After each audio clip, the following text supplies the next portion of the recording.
Hello guys, welcome back to our YouTube channel WS academy, वही sir's academy. उम्मीद है कि आप सब लोग खैरियत से होंगे और अपनी प्रिपरेशन जो है अच्छे तरीके से कर रहे होंगे। जैसे कि आपको पता है कि हमने कल जो पार्टनरशिप अकाउंट्स हमने स्टार्ट किए थे, जिसमें हमने ऑलरेडी तो पढ़ा था, कैपिटल अकाउंट ऑलरेडी हमने पहले ही डिस्कस किया था और रिवैल्यूएशन अकाउंट हमने कल थोड़ा सा डिस्कस किया और आज हम वही टॉपिक जो है आज ख़त्म करने जाएंगे। ठीक है गाइस, तो आगे बढ़ते हैं हम। तो कल हम देखते हैं, कल हमने क्या देखा था, रिवैल्यूएशन अकाउंट होता क्या है।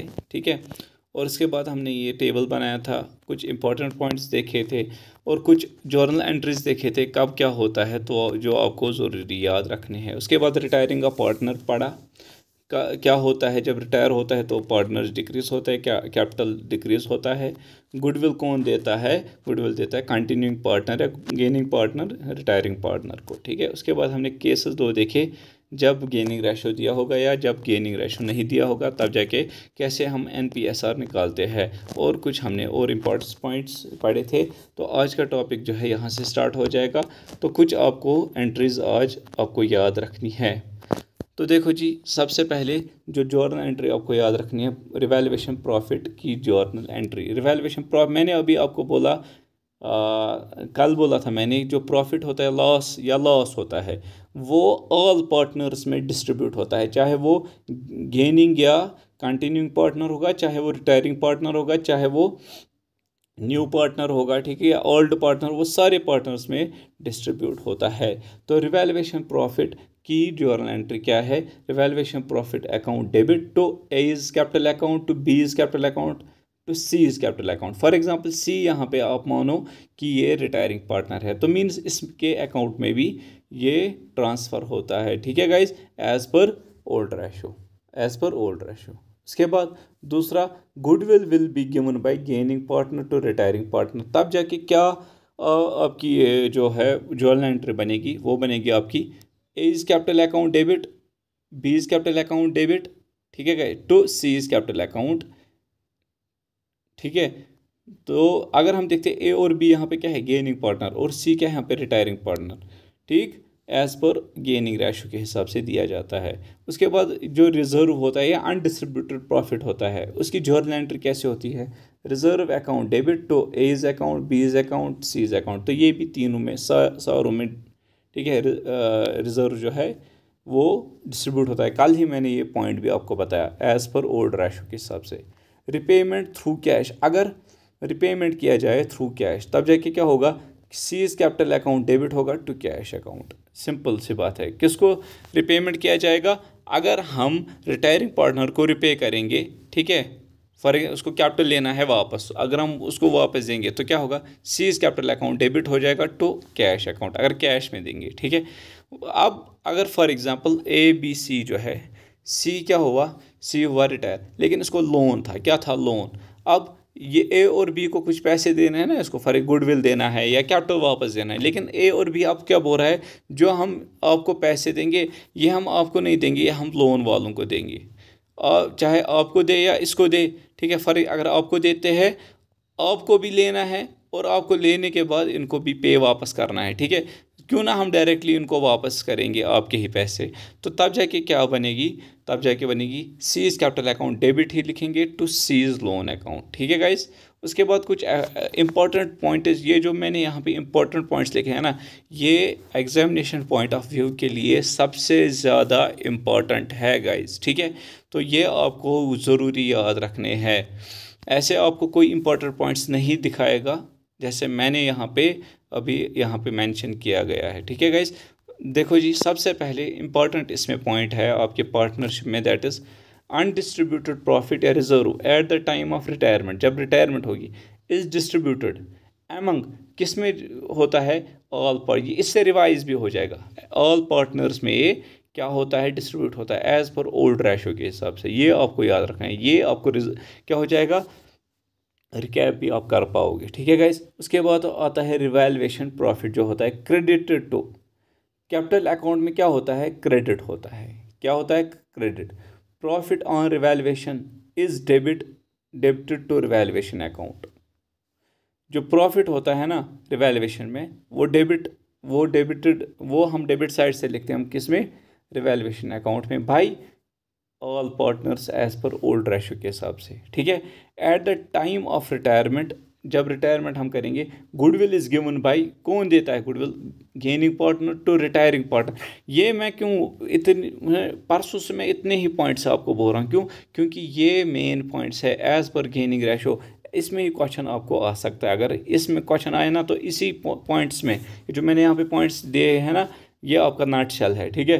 On retiring of a particular firm of ABC, अगर फॉर एग्जांपल ऑन रिटायरमेंट, जब रिटायरमेंट होगी, पर्टिकुलर फर्म है ABC की, C रिटायर करता है, he gives his share of profit to B only, अगर वो B को ही शेयर ऑफ प्रॉफिट देता है तो क्या होगा, किसका अकाउंट डेबिट होगा, वो होगा B का अकाउंट ही, खाली A का नहीं होगा, क्योंकि ये खाली देता है किसको, B को देता है, ठीक है। तो B लेता है किससे, C से लेता है, तो क्रेडिट किससे अकाउंट हो जाएगा, C का अकाउंट, ठीक है। तो B लेता है, दैट मीन्स इसका डेबिट हो जाएगा, और किससे लेता है, C से, तो इसका क्रेडिट हो जाएगा, ठीक है गाइज। तो सपोज अब और एक कंडीशन है, अगर B जो है gain A part of share, अगर इसने कुछ पार्ट A से भी लिया, एक तो B, ठीक है, एक तो C से तो पूरा ही ले लिया, अब क्या बोलते हैं, A से भी थोड़ा सा लिया, तब जाके क्या होगा, whose account will be debited, obviously B का अकाउंट ही डेबिट होगा, क्यों, ये तो C से पूरा लेता है और A से भी थोड़ा, तो डेबिट किसका होगा, B का ही अकाउंट। और चला किसका जा रहा है, एक तो C का चला जा रहा है पूरा, और A का चला जा रहा है क्या, थोड़ा सा, तो दैट मीन्स क्रेडिट किसका होगा, A का भी और C का भी। अब मसला ये है, both A and C sacrifice their share, ठीक है, लेकिन C के सैक्रिफाई क्या कर रहा है, फुल्ली कर रहा है, और A पार्टली कर रहा है, ठीक है गाइज। उसके बाद और एक पॉइंट है आपको याद रखना, that is retiring partner is paid at a time of retirement. जो रिटायरिंग पार्टनर होता है ना, वो उसको पे किया जाता है, ओब्वियसली रिटायरमेंट के टाइम पे उसको दिया कुछ पैसे जाता है, ठीक है। What is the effect on revaluation account, उस टाइम क्या रिवैल्यूएशन अकाउंट का इफेक्ट क्या होता है, उस टाइम कोई इफेक्ट नहीं होता है, ठीक है। आपको याद रखना, नील इफेक्ट, कोई इफेक्ट नहीं होता है। अनडिस्ट्रीब्यूटेड रिजर्व रिजल्ट्स, जो अंडर डिस्ट्रीब्यूटेड रिजर्व होते हैं, वो रिवैल्यूएशन अकाउंट में क्या इफेक्ट लाते हैं, कुछ नहीं, उससे कोई फ़र्क नहीं पड़ता है, ना इससे पड़ता है ना इससे पड़ता है, ठीक है गाइज। आगे बढ़ते हैं हम, that's revaluation account is also known as profit and loss adjustment account, ये मैंने आपको कल भी बोला, ठीक है, ये आपको पॉइंट याद रखना है। अब नोट आपको क्या करना है, that is for example revaluation account में क्या आता है, एक तो एसेट्स आते हैं, एक तो लाइबिलिटी आते हैं, ठीक है।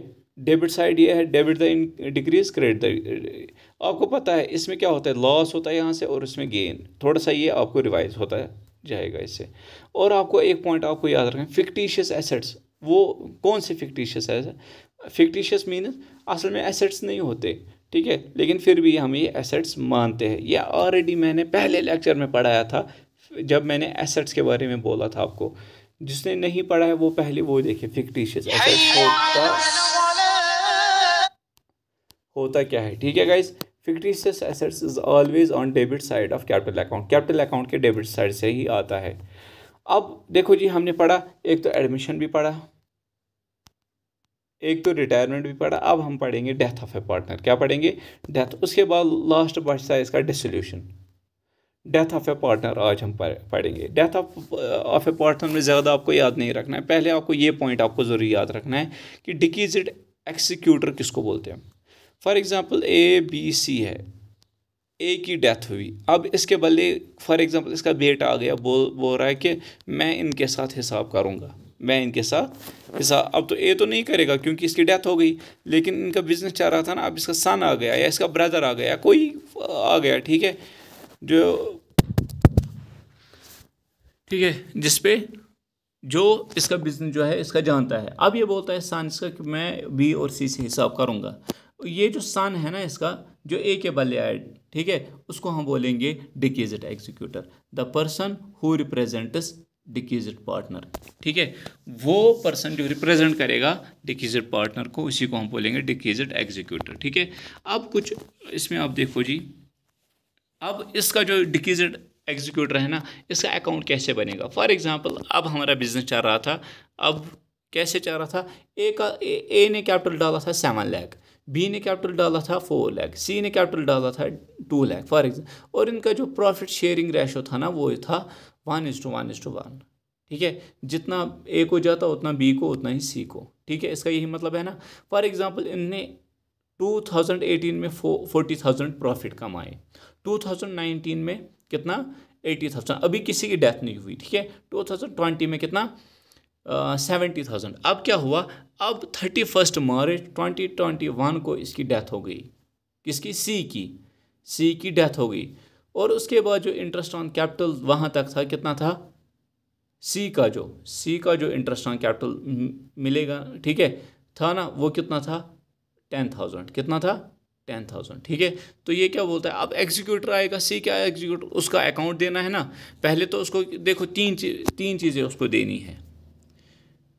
कहाँ गया जी ये तीन चीज़ें देखो जी, ए और बी सी के एग्जीक्यूटर को 3 चीज़ें देगा वापस। ठीक है, एक तो देगा पहले कैपिटल, देखो जी कैपिटल देगा उसका वापस। उसके बाद इंटरेस्ट ऑन कैपिटल, जो उसका इंटरेस्ट कैपिटल का इंटरेस्ट चढ़ा वो भी देना पड़ेगा। और प्रॉफिट कहाँ तक, up to the date of death तक उसको प्रॉफिट देना है। ठीक है, तो सबसे पहले मैं क्या देना है हमें, सी का कैपिटल वापस एग्जीक्यूटर को देना है। सी का कैपिटल कितना था 2 लाख, ज़रा देखो B D means opening balance means capital, C का ये सी का ही एग्जीक्यूटर लेगा ना आप। ठीक है, कितना, लेकिन ये क्रेडिट साइड से आएगा। ठीक है गाइस, याद रखना कितना 2 लाख रुपीज़। उसके बाद देना है इंटरेस्ट ऑन कैपिटल, इसका कितना बना 10,000, तो वो भी देना है। अब प्रॉफिट देना पड़ेगा ना, देखो इनने इसमें भी प्रॉफिट कमाया, इसमें भी और इन फॉर जनवरी फरवरी मार्च तक तो 3 महीने होते हैं ना, 3 महीने तक भी थोड़ा सा प्रॉफिट कमाया होगा ना। ठीक है, अब इनको प्रॉफिट देना है इसको। ठीक है, वो कितना देंगे इसको, वो डिपेंड करेगा।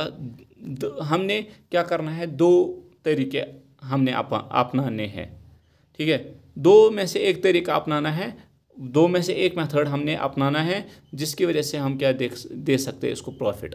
ठीक है, इसको कितना प्रॉफिट बनेगा, 2 तरीके हैं। एक तो है आप प्रीवियस ईयर का प्रॉफिट देखो, इसी के हिसाब से निकालो इसका प्रॉफिट। ठीक है, या आप एवरेज देखो, जितना भी इनने कमाया इसमें, तो इसका एवरेज देखो। ठीक है गाइस, देखो जी ये जो प्रॉफिट मिलेगा ना इसको, ये मिलेगा ये 3 मंथ्स का, क्योंकि इनने ऑलरेडी तो लिया होगा ये। ठीक है, अब ये 3 मंथ्स का तो पता नहीं प्रॉफिट कितना है। ठीक है, अब वो कैसे निकालेंगे, या तो हम निकालेंगे on the base of last year के हिसाब से। लास्ट ईयर में कितना कमाया था इनने, ज़रा देखो जी 70,000। हमने क्या करना है, इसी 70,000 को इंटू करना है, कितने महीने थे 3 महीने, मार्च तक डिवाइडेड बाई 12। और कितने हिस्से थे, 1:1:1 था ना। ठीक है, तो 1 हिस्सा आएगा कितने में से, 3 हिस्से में, तो 1/3। तो क्या आएगा देखो जी, यहाँ पे 3 कैंसल। तो जब हम 70,000 डिवाइड बाई 12 करेंगे तो आएगा 5833.33, इतना देना पड़ेगा। तो 583313 यहाँ हम, ठीक है, यहाँ पे क्या बनता है, जब प्रॉफिट एंड लॉस बनता है ना, यहाँ पे profit and loss suspense account बनता है एग्जीक्यूटर में। ठीक है गाइस, आगे बढ़ते हैं हम। या हम दूसरा तरीका भी है, that's on the base of average previous year. Average कैसे हम निकालेंगे, पहले 2018 का प्लस 2019 का प्लस 2020 का डिवाइडेड बाई क्या करेंगे, इसका average, that's 3 into 3/12 into 1/3। 3/12 means March तक है ना, 3 मंथ्स, कितने में से 12 मंथ्स में, तो इसलिए 3/12। और इसका एक हिस्सा था कितने में से, 3 हिस्से में, इसलिए 1/3। तो क्या आएगा देखो जी, ये 3 और ये 3 कैंसल।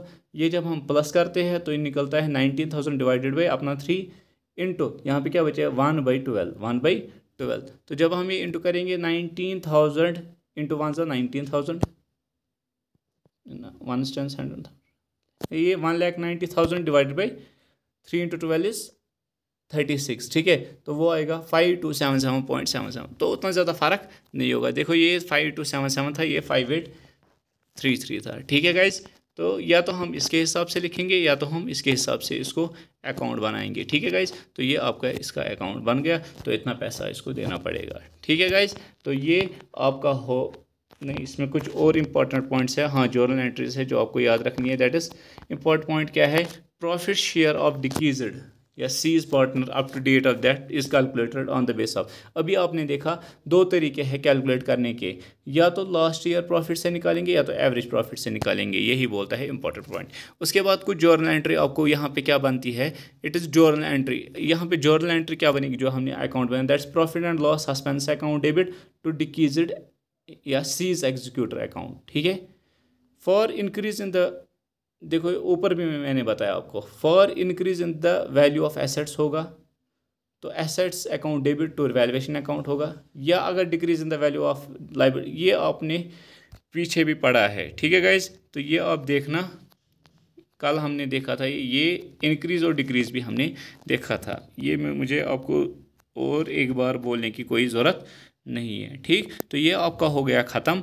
एक तो आपका एडमिशन ऑफ पार्टनर, एक तो आपका रिटायरमेंट ऑफ पार्टनर, एक तो आपका डेथ ऑफ पार्टनर, और इसमें अब एक ही टॉपिक बचा, वो एक ही लेक्चर उसमें आएगा, दैट इज़ उसको हम बोलेंगे dissolution of partner, dissolution of partnership, ठीक है गाइस। तो वो कल आएगा आपको, तब तक के लिए अल्लाह हाफिज़। और ये कल आपका जो है पार्टनरशिप का ये जो सारा टॉपिक है वो ख़त्म हो जाएगा। उसके बाद हम MCQ सीरीज़ एक लाएंगे on the base of partnership के बेस पे, ठीक है। और उससे पहले जो हमने टॉपिक किया था उसके बेस पे हम ये क्या करेंगे, MCQ सीरीज़ लाएंगे, ठीक। उसके बाद हम उठाएंगे जो आपका ये थ्योरेटिकल टॉपिक बचा हुआ है, ठीक है। और हम क्या करेंगे, उसी दिन हम सिलेबस डिस्कशन करेंगे गाइस, ठीक है, कि कितना हमने सिलेबस ख़त्म किया और कितने दिन हमें और लगने वाले हैं।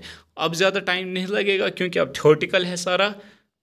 तब तक के लिए अल्लाह हाफिज़, दुआओं में याद रखना गाइस, ठीक है।